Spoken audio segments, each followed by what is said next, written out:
좀 불안한 본문이죠? 예, 불안한 본문이에요. 예수님은 세상에 평화를 주러 왔고 사랑을 실천하러 왔고 뭐 이런 얘기잖아요. 근데 오늘 본문은 뭐예요? 맞선다, 분열한다 이런 얘기가 가득하잖아요. 그러니까 저번 주까지는 예수님이 재림 때 오시면 우리가 어떤 준비를 해야 하고 어떤 마음 자세가 있어야 하고 또 어떤 행동을 해야 하는가에 대한 설명이었다면 오늘은 분위기가 확 바뀌어서 현재 시점을 얘기하고 계세요. 그렇죠? 저번 주까지는 미래, 재림할 때 당시를 얘기하셨다면 지금은 다시 돌아와서 현재를 얘기하고 계세요. 예수님이 오셨기 때문에 두 가지 현상이 일어납니다. 하나는 예수님이 오셔서 사랑을 실천하고 사람들을 구원하고 사람들의 아픈 마음을 치유해 주시고 그런 아름다운 일들이 있는가 하면 동시에 뭐가 있냐면 분열이 있어요. 분쟁. 예수님 때문에. 그런데 지금 오늘 본문 말씀에 예수님이 분쟁을 일으키는 곳이 어딘가? 어딥니까? 가정이에요. 이상하죠? 가족. 세상에서 제일 친한 존재가 누굽니까? 가까운 존재가. 가족이잖아요. 근데 예수님이 오셨는데 내가 왜 왔냐면 가족이 분쟁을 일으키는 어떤 요인이 된다. 이 개념이거든요. 세상에서 제일 친한 가족이 분쟁이 있다면 덜 친한 사람들하고는 어떻겠어요? 분열은 당연한 것이 되지 않겠어요? 가장 친하고 피가 섞인 존재들이 함께 살아가는 그곳에서 분쟁이 있는데 하물며 밖에 있는 사람들이 어떻겠어요? 더 분쟁이 있겠죠. 예수 때문에. 예수 때문에 분쟁이 있습니까? 여러분 보신 적 있으세요? 많잖아요. 예수 한 분 때문에 어떤 분쟁이 있죠? 일단 예수를 믿을까? 그러니까 믿는 사람과 안 믿는 사람의 분쟁이 있잖아요. 네? 그리고 예수님이 말씀하신 복음이 이거야 라고 얘기할 때 또 다른 사람은 아니야 저거야 그거 틀렸어 맞았어 하는 논리적인 분쟁이 있잖아요. 그죠? 이게 진리야 아니야 저게 진리야 하는 종교 간의 분쟁이 있잖아요. 분쟁투성이에요. 마태복음 24장을 보면 누가가 쓴 이 상황을 동일하게 보고 마태가 적은 글이 있어요. 그 글 중에서 가장 핵심적인 내용이 뭐냐면 사람들이 서로 사랑이 식어간다 라는 표현을 써요. 말세가 되면 사랑이 식어간대요. 지금 어떻습니까? 사랑이 식은 상태 아닌가요? 사람이 우선이 아니에요. 돈이 우선이에요. 사람이 우선이 아니에요. 내 지역 사람인가 아닌가가 중요해요. 다른 지역 사람들은 내 지역에 있는 사람의 가치가 아니에요. 나와 생각이 다른 사람은 나의 가치만큼이 아니에요. 생각, 원리, 지역, 원칙 이런 게 우선시되는 세상에 살고 있잖아요. 지금 사랑이 우선시되지 않고 그렇죠? 분쟁투성이에요. 예수님 때문에 일어난 분쟁이에요.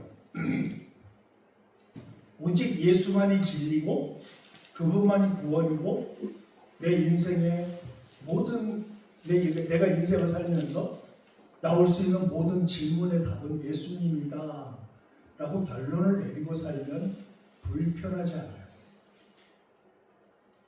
근데 그렇게 안 내리니까 힘들어요. 분쟁이 생겨요. 이런 분쟁의 시대에 싸우고 분노하고 갈라지고 하는 이런 분쟁의 시대에 가장 중요한 게 뭔가 한번 생각을 해보세요. 뭐가 제일 중요할까요? 이러한 그 상황 속에서 본질을 찾아가는 일이죠. 제일 중요한 건 사랑 회복입니다. 예수님이 이 땅에 오셔서 세 계명을 너희에게 주겠다. 이 세상의 모든 문제를 해결할 수 있는 단 하나의 솔루션이 무엇인가? 그게 바로 사랑이래요. 그 기독교의 가르침이에요. 사랑이면, 사랑을 우선시하면 어떤 철학, 사상, 지역, 학력이 높고 낮음, 돈이 많고 적음, 건강하고 약한 이러한 원리들이 사랑을 이길 수 없어요. 그런데 우리들은 어리석은 존재들이라 그런 것들이 중요해요. 그러니까 뭐예요? 사랑을 버려요. 그런 것들을 기준으로 해서. 이러한 시대에 우리는 살고 있어요. 기독교의 핵심, 내가 예수 믿는다. 그걸 뭘로 증명할 건가? 내가 여기 교회에 와서 예배를 드리고 하는 어떤 그 근원적인 목적이 무엇인가? 하나님은 하나만 기준으로 삼으시겠대요. 그게 사랑이에요. 근데 우리는 사랑을 몰라요. 사랑을 어떻게 해야 할지 몰라요. 사랑이 뭔지 몰라요. 그래서 우리는 사랑을 끊임없이 배워가야 돼요. 실천해 가야 되고 조금씩 적용해 가야 돼요. 삶 속에서. 모든 기독교인들은 그들의 삶의 형태를 보면 어떻게 하면 이럴 때는 어떻게 사랑해야 되지? 저럴 때는 어떻게 사랑해야 되지? 오직 궁리가 그거예요. 그 사람이 진짜예요. 저 사람이 진짜 훌륭한 기독교인인가 아닌가를 뭘로 보고 알 수 있을까요? 성경 많이 한다? 우리 일반 성도들보다 성경 많이 하는 사람들이 있어요. 그게 누구냐고 여호와 증인들이에요. 정말 열심히 읽어요. 우리도 열심히 읽죠 지금? 사도행전 읽고 있죠 지금? 우리도 열심히 읽지만 정말 그들 열심히 성경 읽어요. 또 우리보다 더 열심히 성경에 집착하는 사람들이 안식구인들이에요. 정말 열심히 성경 읽어요. 근데 그들은 초점이 우리하고 달라요. 뭐가 다를까요 우리하고? 예수에 관해서 달라요. 예수님에 대해서 달라 우리하고. 근데 그 예수님이 뭐라고 하셨냐면 사랑해라. 내가 너희를 사랑한 것 같이 너희도 서로 사랑해라. 저 사람 자칭교회 다니는데 저 사람 훌륭한 기독교인이냐? 그거 뭘로 알 수 있어요? 저 사람 자칭교회 나가더니 쌍욕 더 이상 안 하는데? 야, 저 사람이 고구마를 나가지고 그래 집에. 이게 진짜 기독교인이에요. 이렇게 변하는 것이. 그렇게 변하게 만든 요인이 뭘까요? 그게 바로 사랑입니다. 그런데 유대의 선생, 그러니까 유대교의 우리 교회처럼 회당이라는 곳이 있어요. 유대인이 모여 사는 곳엔 꼭 회당이 생겨요. 우리나라 사람들 이런 일이 있어요. 한국 사람 몇 사람 모이면 교회 하나 세운다고. 예전에 그런 얘기가 있었어요. 외국에 나가면 꼭 교회가 생깁니다. 그것처럼 유대인도 몇 명 모이면 회당을 차려요. 그럼 그 회당에 우리 교회 목사님이 계신 것처럼 회당에 랍비한 사람들이 한 사람씩 들어와요. 그 랍비들이 무엇을 가지고 설교를 하느냐면 구약을 가지고 하겠죠. 당연히 예수를 안 믿는 자들이니까 그런데 그들이 랍비가 일생을 통해서 지금도 랍비들이 많아요. 지금도 쓰여지는 책이 있어요. 그게 뭐냐면 탈무드예요. 지금도 쓰여지고 있어요. 전 세계 탈무드들이 굉장히 많이 형성되고 있는데 그 랍비들이 아주 심혈을 기울여서 연구하는 영역이 한 영역이 있어요. 사랑을 해야 되는데 여호와는 사랑이시라. 하나님은 사랑, 우리 민족을 사랑하고 인류를 사랑하고 하는 개념들이 랍비들에게도 있어요. 근데 이 사랑을 하는 방법, 사랑이 무엇인지 아는 것, 이런 것들을 연구하는 아주 핵심적인 단어가 하나 있는데 그게 바로 뭐냐면 지혜예요. 사랑을 하려면 뭐가 있어야 한다? 지혜가 있어야 한다는 거예요. 그래서 여러분 우리 잠언이나 전도서를 보면 솔로몬이 뭘 강조합니까? 지혜를 강조하죠. 사랑하고 싶다. 내가 자식교회입니다. 근데 어떻게 하면 사랑할 수 있을까?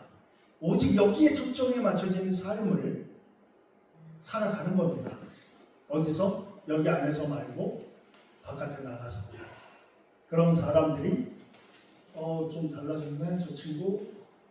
야 예전엔 이랬는데 지금은 이렇네. 그런 사랑의 실천이 조그만 것이 하나씩 나오는데 우리가 사랑하는 방법을 잘 모르고 사랑을 모르니까 이 사랑을 알려면 무엇이 필요하다? 바로 지혜가 필요하다. 그래서 랍비들은 끊임없이 지혜를 연구합니다. 그래서 우리도 잠언에서 전도서에서 끊임없이 지혜를 추구하라고 솔로몬이 가르쳐요.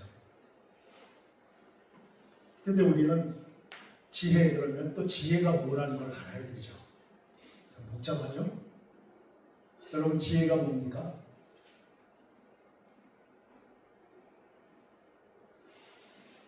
네, 대답들 안 하시죠? 네. 여러분 맥가이버 아세요? 네. 네, 이걸 알면은 시대를 잘 판명할 수 있는. 맥가이버 하면은 뭐가 떠오르세요?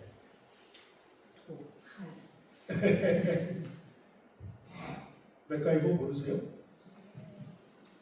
그 당시 형편들이 이렇게 TV 보는 형편이 아니에요. 맥가이버는 그냥 맨손으로 가도 모든 일을 해결하는 사람이에요. 맥가이버가 저기 악당들의 소굴이 있어. 그러면 맥가이버가 다 혼자 거기를 갑니다. 근데 꼭 잡혀. 그래서 잡혀요. 그래서 이렇게 묶어놓습니다. 창고 같은 데다가. 그러면 어떻게 해요?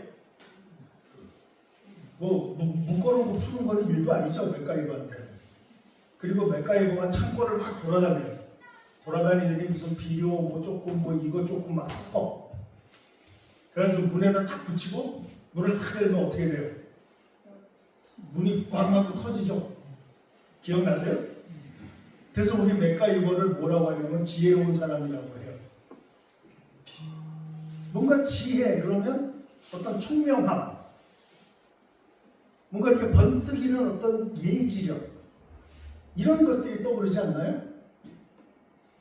그죠? 그런 것들이 떠올라요. 우리가 아는 지혜와 성경이 말하는 지혜는 다릅니다. 그렇게 성경에서 지혜를 추구하라고 솔로몬이 얘기를 하는데 우리가 생각하는 지혜와 성경이 말하는 지혜가 어떻게 다르냐면 여러분 솔로몬 하면 무슨 왕이에요? 예? 지혜의 왕이 아니에요? 솔로몬? 그죠? 솔로몬이 왜 지혜의 왕이죠? 하면 여러분 떠오르는 사건이 하나 있죠. 그렇죠? 두 여자가 아기 데려와가지고 내요 막 싸웁니다. 솔로몬이 야 그래? 야, 반 잘라게. 그 반씩 나눠가지고. 이랬단 말이에요. 그러니까 한 여자가 아이고 그러지 마시라고 저기서 주라고. 그랬더니 솔로몬이 네가 진짜 엄마네? 보내. 얘 줘서 보내. 이랬단 말이에요. 우리 그 사건을 가지고 솔로몬이 어떻다? 지혜의 왕이다. 그렇게 미리 알고 있어요. 그런데 솔로몬이 하나님께 뭘 구했죠? 지혜를 구했죠. 예? 그게 사무엘상 11기사인가?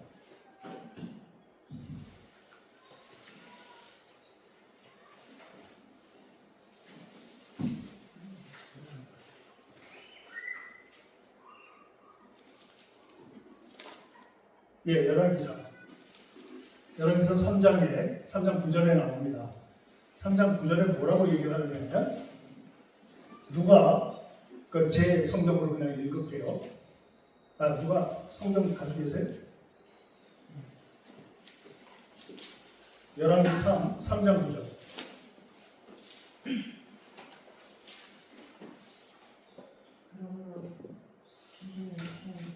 크게, 과장님 큰 목소리.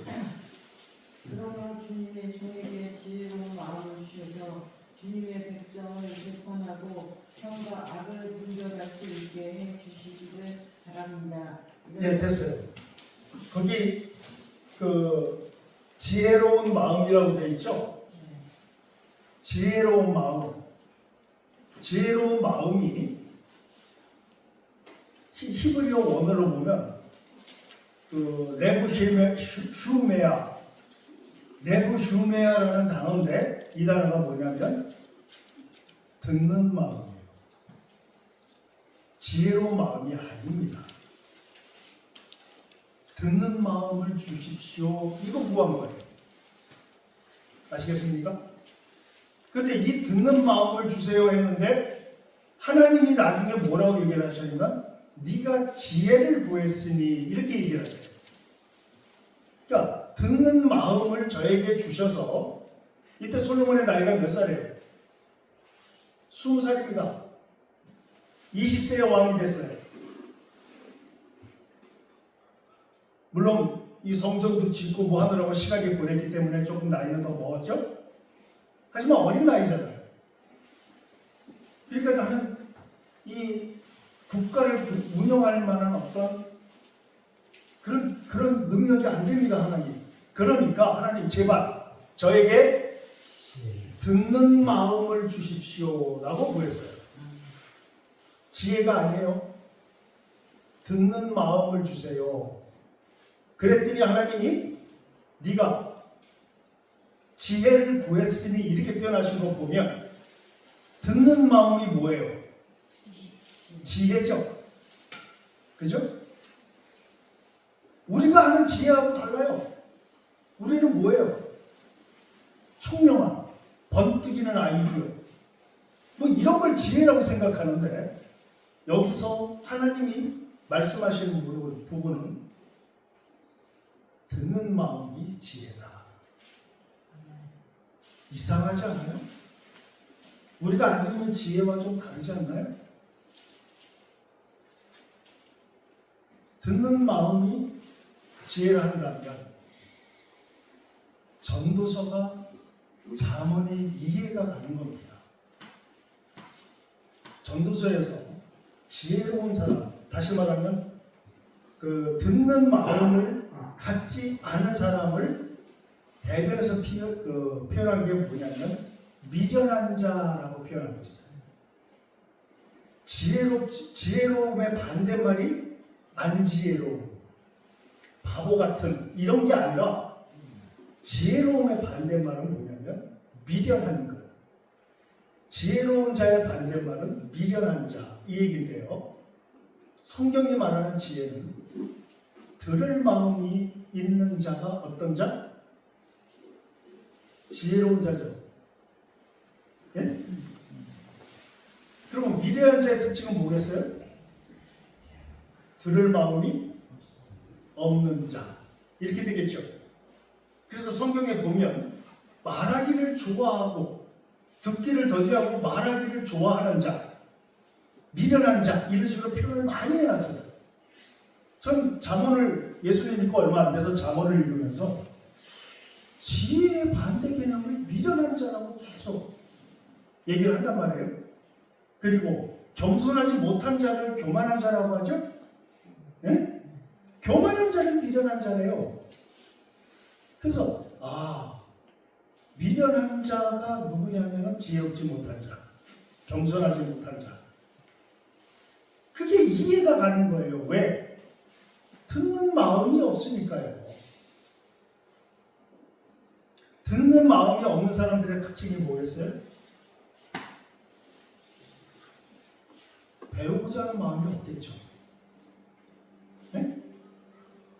그리고 듣는 마음이 없는 사람들은 뭐가 없겠어요? 배우고자 하는 마음이 없으니까 뭐가 없냐면 질문이 없겠죠. 그죠? 왜냐하면 나 하나면 충분하니까. 그게 뭐라고 그래요? 지금의 나면 충분하니까 누구한테 질문할 필요도 없고 들을 마음도 없기 때문에 질문도 안 하고 내가 결정하면 되는 거예요.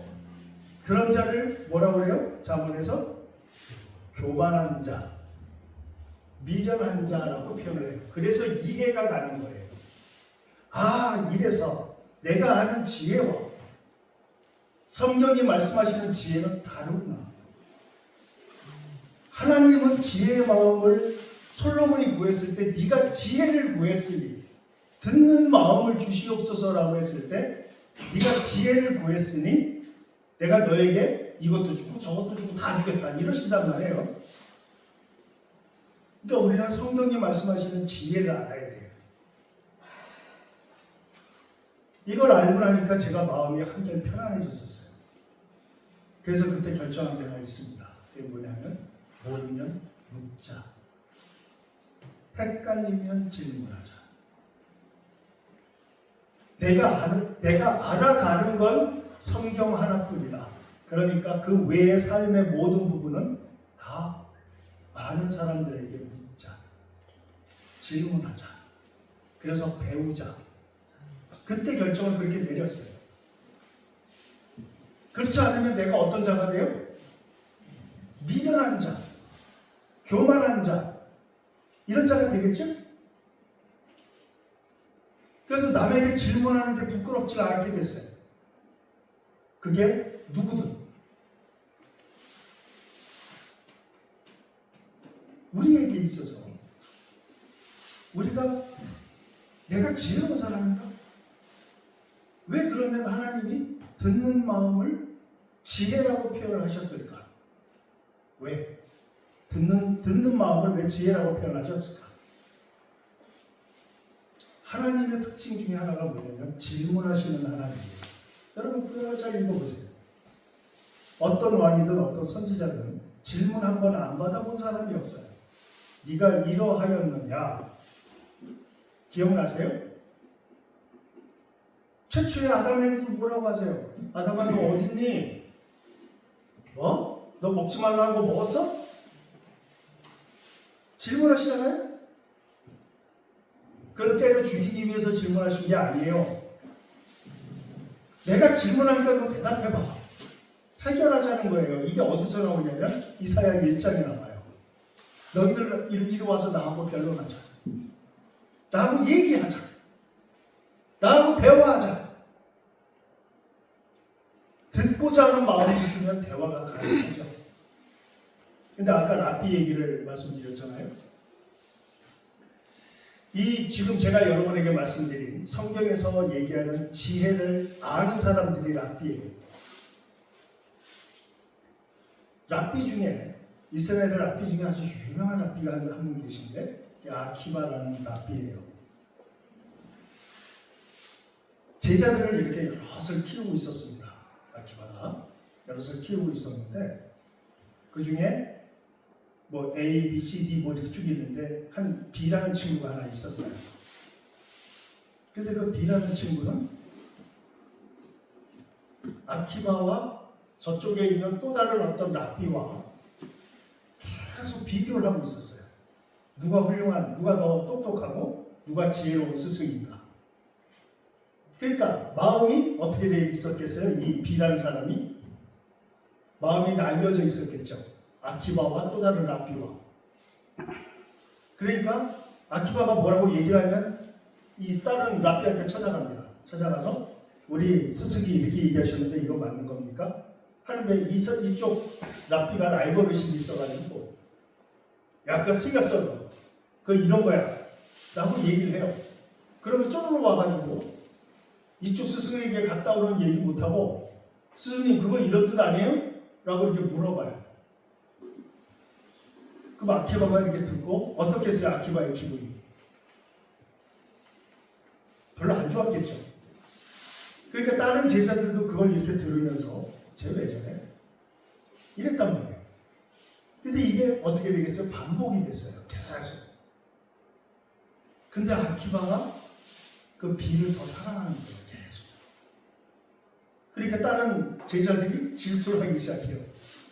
아니 저렇게 스승님한테 대놓고 저러는 왜 아끼십니까? 이랬더니 아키바가 뭐라고 얘기하냐면 B는 들을 마음이 없는 자다. 들을 마음. 뭐예요? 들을 마음이 뭐죠? 지혜가 없는 자다. 들을 마음이 없으니까 질문을 하지 않고 나름대로 자기가 섰다고 생각을 하고 또 다른 어떤 스승에게서 계속 비교하면서 나를 평가합니다. 미련한 자다. 저대로 놔두면 어떻게 된다? 미련한 자의 말로가 어때요? 그러니까 아키바가 사랑을 하는 거예요. 그러니까 둘이 그렇게 되다가 제자들이 역시 아키바가 왜 훌륭한 스승이지 않습니까? 이렇게 되는 거예요. 지혜로운 스승이다. 이게 이제 성경에서 말하는 구약에서 말하는 지혜예요. 좀 다르죠. 우리가 하는 지혜하고. 그죠? 성경에서 지혜롭지 못한 사람은 듣고자 하는 마음이 없는 자. 듣고자 하는 마음이 없는 자는 스스로 섰다고 생각하는 자, 교만한 자, 미련한 자 이렇게 표현되잖아요. 여러분 이런 사람이 돼서는 안 됩니다. 끊임없이 배우셔야 돼요. 예를 들어서 내가 평생 농사를 져왔다. 그럼 농사에 대해서 배울 필요 있나요? 다 알잖아요. 그럼 뭘 배워야 돼요? 농사만 짓고 사나요? 사람이? 아니죠. 다른 사람들과의 관계성도 고려해야 되고 다양한 인간관계도 있고 이런 부분들을 배워야 되잖아요. 그죠? 저 같은 경우도 마찬가지예요. 제가 지금 앵글로 이렇게 이용해서 그걸 창고라는 거 만들고 있어요. 근데 저는 글라이더를 사용할지 몰라요. 그럼 제가 교만하면 이거 누구한테 물으면 목사들이 쓰는 전문 용어로 쪽팔리지 않을까? 이렇게 생각할 수 있잖아요. 근데 막 배웠거든요. 우리 종구 씨한테 찾아가서 배웠어요. 이렇게 하는 거예요. 저렇게 하는 거예요. 훌륭한 스승이었습니다. 그래서 지금은 앵글 막 잘라요. 글라이더 가지고. 그 앵글 자르는 걸 배우니까 자꾸 금방 질 것 같아요. 배움의 기쁨이에요. 저는 성경만 연구하는 사람이었어요. 그림만 연구하는 사람이었어요. 근데 이런 거 배워야 돼요. 하나씩. 우리 삶이 그렇지 않아요? 이게 지혜예요. 근데 우리는 그렇지 못한 경우가 많단 말이죠. 시간이 다 됐으니까 성경적인 지혜는 이제 이해가 가시죠? 예? 이제 세상이 말하는 지혜를 간단하게 말씀드리고 마칠게요. 세상이 말하는 지혜를 이해하기 위해서는 지혜뿐만 아니라 두 단어를 더 이해를 해야 합니다. 하나는 정보, 그 다음에 지식, 그 다음에 지혜. 이 세 단어를 구분할 줄 알아야 돼요. 정보가 뭡니까? 정보.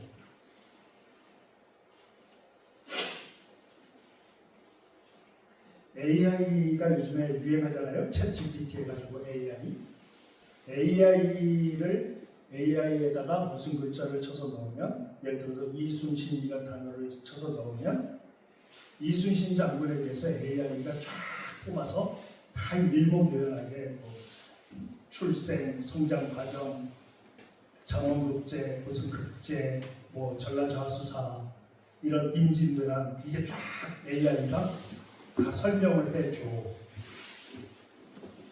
여기까지가 정보예요. 여기까지가 정보입니다. 아시겠죠? 그 지식은 뭔가? 내가 정보를 알았어. AI에 이순신 장군에 대해서 알려줘라고 치면 이런 게 떠올라. 이런 게 나와. 이게 정보예요. 여기까지가. 지식은 진짜 그렇게 해서 AI가 쫙 뽑아준 내용을 공부하는 거예요. 이순신 장군에 대해서 알려면 이 세 가지 책을 반드시 읽어야 되는 거구나. 조선왕조실록, 징비록, 그 다음에 난중일기. AI는 그거 세 가지를 쫙 정리해서 이렇게 내주는구나. 그러면 세 가지 책을 읽어야지 하고 몇 달을 걸려서 조선왕조실록을 다 읽으려면 몇 년 걸리죠. 그러니까 딱 임진왜란 그때만 이순신 장군에 대해서만 읽으면 되겠죠.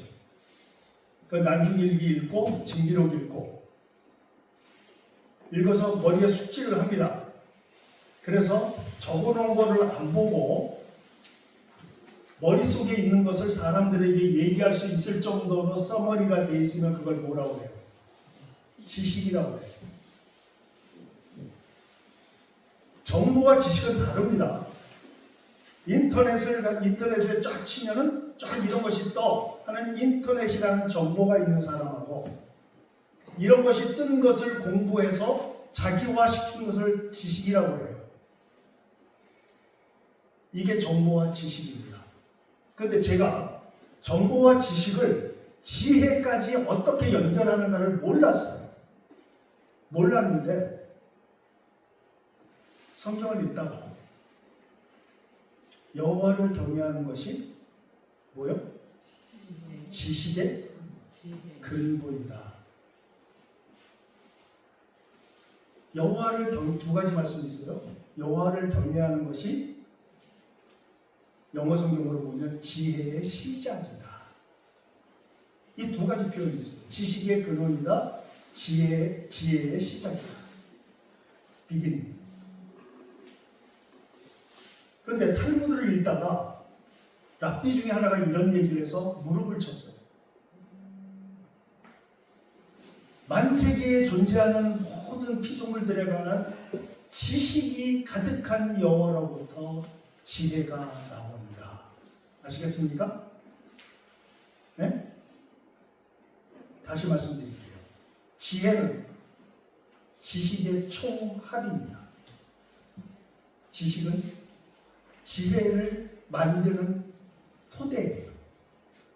그러니까 우리가 아는 지식, 지혜에 있는 사람은 우리 세상적인 기준으로 지혜를 얘기하자면 저 사람 참 지혜로워. 그렇게 평가를 받는 사람들을 보면 특징이 몇 가지가 있습니다. 첫 번째, 독서의 양이 엄청나요.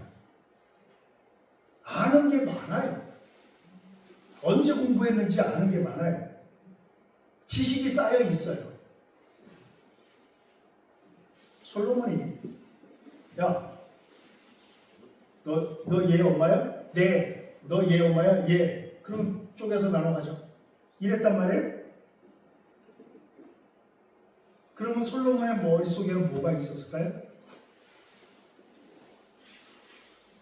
엄마, 모성애는 저 아이가 누구의 소유냐도 중요하지만 저 아이가 살아있는 것이 더 중요할 것이다. 모성애라면 심리적으로 이런 걸 알고 있지 않았을까요? 솔로몬이? 그 지식이 있었겠죠. 그러니까 내가 저 아이를 죽이라고 하면 엄마는 말릴 것이다. 이거 알 수 있지 않을까요? 심리학을 알고 있었던 거예요, 솔로몬. 지식이 바탕이 되니까 지혜가 나오는 거예요. 또 하나의 예를 들어드릴게요. 좀 바람기가 많은 어떤 이스라엘 부자가 살다가 죽었어요. 그러니까 밖에서 난 사생 아들하고 진짜 아들하고 막 다 섞여가지고 아버지가 죽으니까 부자니까 뭐가 어떤 일이 벌어질까요? 재산 싸움이 벌어지겠죠. 그러니까 내가 진짜 이분의 아들이야 라고 막 다 주장을 해요. 그러니까 다 아들이라고 주장하니까 누가 진짜 아들인지 모르는 거야. 사람들이. 그래서 랍비한테 찾아가요. 지혜로운 랍비한테. 랍비가 이렇게 얘기를 듣다가 이렇게 한 10명 가까이 되는 아들들을 쭉 보면서 내가 하나님으로부터 하나의 지혜를 갖고 있다. 얻은 지혜를 갖고 있다. 돌아가신 무덤에다가 돌을 던지면 하나님께서 그 돌 중에 몇 개를 끄집어서 진짜 아들의 돌을 뽑아내는 지혜를 하나님이 나에게 주셨다. 그러니까 너희들은 가서 아버지 무덤에 돌을 던져라 라고 얘기를 했어요. 그러니까 10아들이 가가지고 돌을 막 던지는데 하나들만 아버지 무덤에다 돌을 던질 수가 없는 거예요. 그래서 안 던지고 가만히 서 있다가 그냥 조용히 돌아서서 걸어 나와요.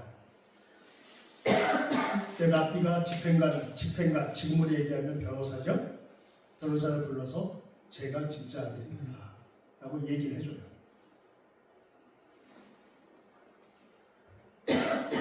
감동적이지 않나요? 나만 감동했나? 아버지 무덤에 돌을 던지지 못한 나 아들, 진짜 아들의 심리를 알아야 되지 않을까요?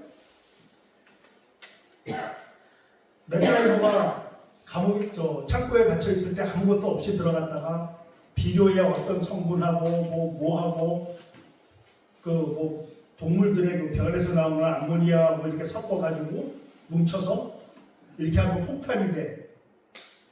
이거 지식 아닌가요? 지식이 없이 지혜를 꿈꿀 수 없어요. 우리가 착각들을 해요. 지혜는 뭔가 없는 상태에서 뭔가 뿅 하고 나오는 거라고 착각들을 해요. 아니, 하나만 더 예를 드리고 마칠게요. 아이작 뉴턴이라는 사람이 있어요. 뉴턴. 목요일날 뉴턴 얘기하다가 생각이 났는데 뉴턴이 30년 동안 우리나라를 얘기하면 한국은행 총재 이런 거 했거든요. 영국에서. 그때 영국은 위조 지폐가 너무 많았어요. 위조 지폐. 근데 위조 지폐인데 그 당시에 위조 지폐도 있었고 동전도 있었어요. 근데 동전은 금과 은으로 만들었거든요. 그런데 사람들이 어떻게 했냐면 금 동전을 막 주변을 다 깎아요. 깎으면 뭐가 생겨요? 금이 생기잖아요. 그러니까 그걸 따로 모아뒀다가 녹여서 동전 비슷하게 만들어서 또 유통을 해요. 그러니까 당시 영국에 위조 동전이 그 전체 발행의 10%가 위조였대요. 그러니까 엄청난 그 경제적인 혼란이 오겠죠.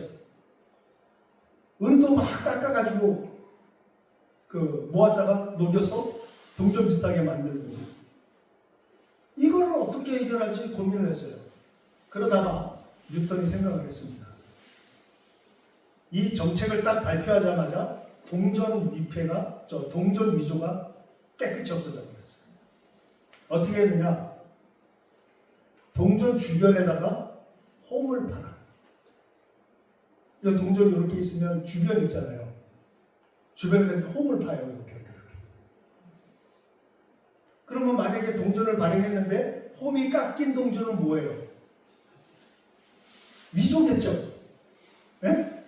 그러면 유통이 안 되는 동전이 돼버리는 거겠죠. 조폐원 감사로 들어갔다가 요 홈 파는 아이디어 하나 냈다고 총재가 됐어요. 지금 우리 동전에도 홈 파여 있죠. 그거 뉴턴이 한 거예요. 그래서 굉장히 지혜로운 사람이다 막 그랬단 말이에요.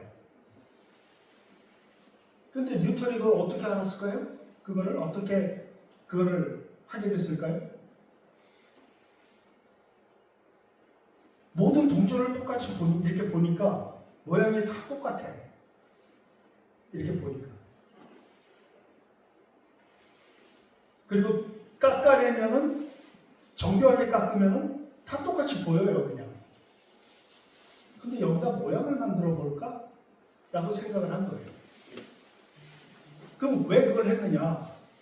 탁자를 만들었는데 탁자를 이렇게 밋밋하게 그냥 만들었단 말이에요. 그러다가 뉴턴이 생각한 게 여기다 홈을 만들어요. 그러면 기울이가 있어도 흘러내리다가 물건이 안 떨어져요. 탁자를 만들다가 그 아이디어가 동전에 적용이 된 거예요. 마기가 있으면 안 떨어진다. 만져서 꺼끌꺼끌한 게 있으면 꺼끌꺼끌하지 않은 것에 대비해서 사람들은 금방 구분을 할 거다. 이걸 위조 동전에 써보자. 이렇게 된 거 아니겠어요? 여러분 지식 없으면 안 됩니다. 그러니까 여러분이 내가 지혜로운 사람이 좀 되고 싶다 그러면 만유를 만드신 하나님의 그 지식이 지혜로 나오는도다라고 얘기했던 랍비의 그 얘기처럼 내가 지혜로운 사람이 되고자 하는 분들은 열심히 지식을 쌓으세요. 어떤 분야의 지혜가 좀 많았으면 좋겠다 한다면 그 분야의 지식을 쌓는 겁니다. 그럼 거기서 지혜가 나오는데요. 이게 세상이 말하는 정보와 지식과 지혜입니다. 그러니까 성경이 말씀하시는 지혜는 뭐다? 한마디로 얘기하면 듣는 마음. 겸손하지 못해서 들을 게 없다. 질문하지 않는다. 왜? 나는 다 아니까. 네? 누구한테 들을 필요 없다. 이러면 그건 미련한 자, 자문에 얘기한 것처럼. 우린 그런 사람이 돼서는 안 되겠다. 두 번째, 모르면 물어라. 제가 종구 집사님한테 글라이더 쓰는 법을 배웠듯이 물어라. 우리는 물을 수 있어야 되겠죠. 묻지 않는 사람, 미련한 사람, 겸손하지 못한 사람 이런 식으로 자문을 계속 표현을 해왔는데 지혜하고 연결이 안 됐었거든요. 근데 지혜가 바로 듣는 마음이라고 하는 것을 여러분 잊으셔서는 안 됩니다. 그리고 세상을 살면서 나오는 지혜를 얻고자 한다면 어느 분야의 지혜를 얻고자 한다면 그 분야의 지식을 계속 쌓아내십시오. 그러면 거기서 번뜩이는 지혜가 지식을 바탕으로 나옵니다. 이게 오늘 분쟁의 시대에 저 사람과의 관계를 어떻게 할 것인가, 또 이런 일의 해결을 어떻게 할 것인가에 고민을 한다면 거기서부터 우리 출발을 할 수 있어야 한다고 생각을 하는데 가장 중요한 것은 지혜를 가져야 한다. 지혜. 한 두 가지 마지막으로 듣는 마음과 지식을 쌓아라. 이게 오늘의 가르침입니다. 아시겠죠? 네, 기도하겠습니다.